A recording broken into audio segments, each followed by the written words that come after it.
Despite his increased profile, Dylan was still struggling to write new material.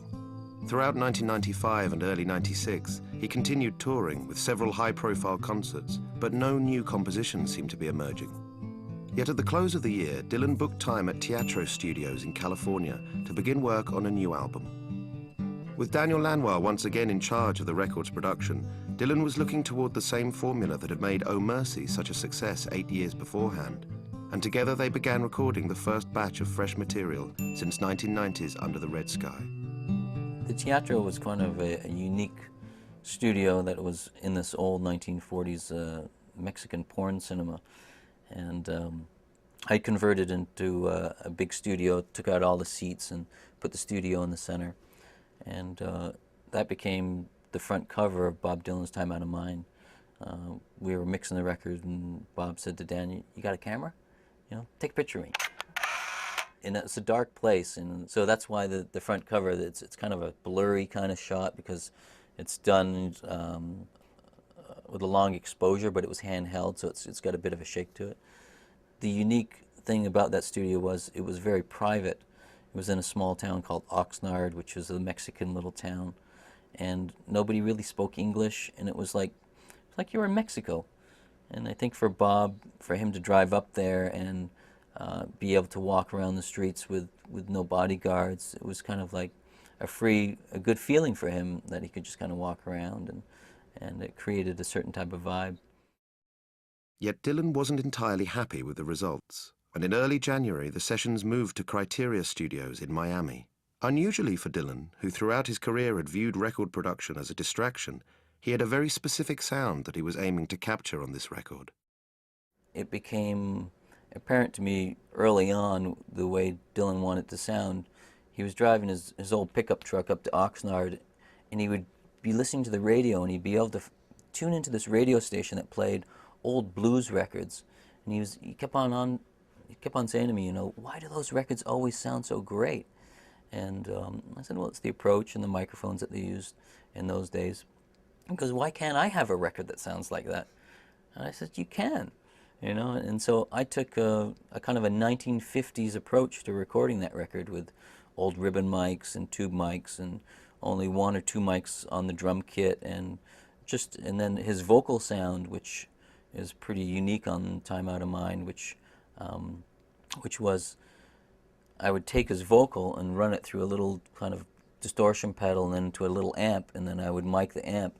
So he would never wear headphones. He would only hear his voice coming out of this little amp, so it sounded like this old sound coming out of an old radio.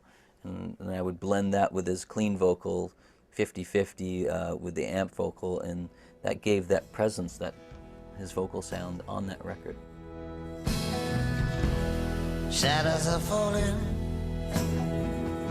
and I've been here all day. It's too hot to sleep.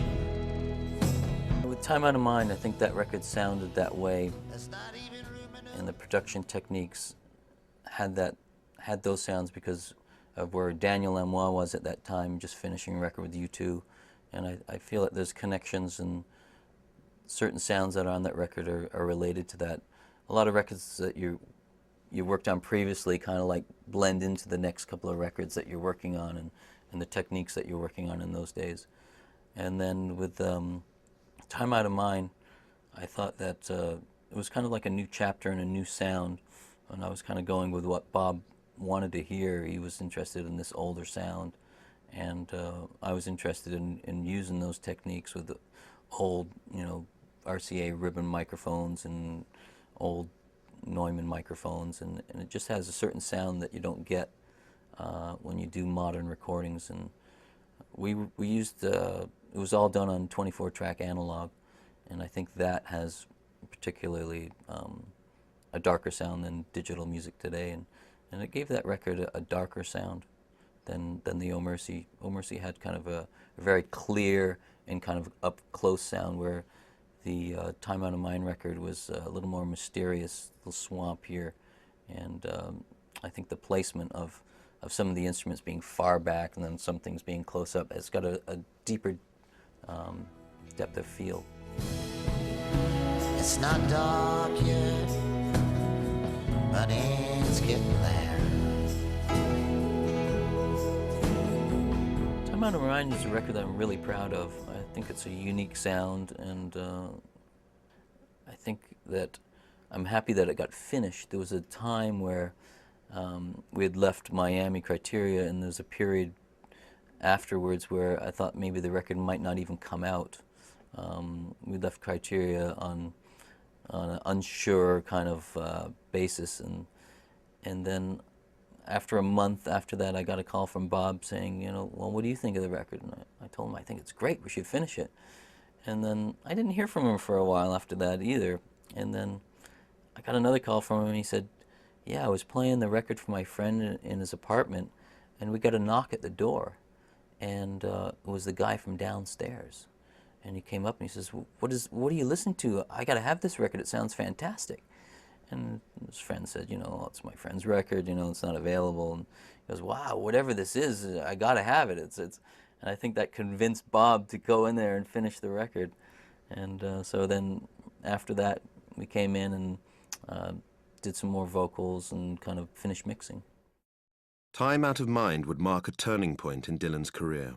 Yet before the release of the new album, the singer suffered a serious fungal infection which led to an inflammation of the fibrous sac around his heart. This health scare influenced the critics' responses to the record, and Time Out of Mind, released in September 1997, was judged by many not only to be Dylan's most important album for 20 years, but also unique in its explorations of death, resignation, and aging. It's almost stating the obvious to say that Time Out of Mind is an album of resignation and confrontation with your own mortality. But I think fundamentally it's an album about time. It's time passing and Dylan's reaction to that. And when the album came out, of course, it was at the time of Dylan's brush with mortality. And that was a story that really was, you couldn't have scripted it as a work of fiction. I mean, here was Dylan contracting this fungal infection, an illness as esoteric and obscure as his most opaque lyrics, it seems. I mean, how did he get this thing? I mean, it was from bird droppings in swampy areas. What the hell's Dylan doing there anyway? I mean, it just seems so weird and bizarre when you looked at the etiology of this illness. It was extraordinary. Was it from Africa? I mean, it was kind of unknown, and that's why it wasn't easily diagnosed. And of course, it did nearly kill him.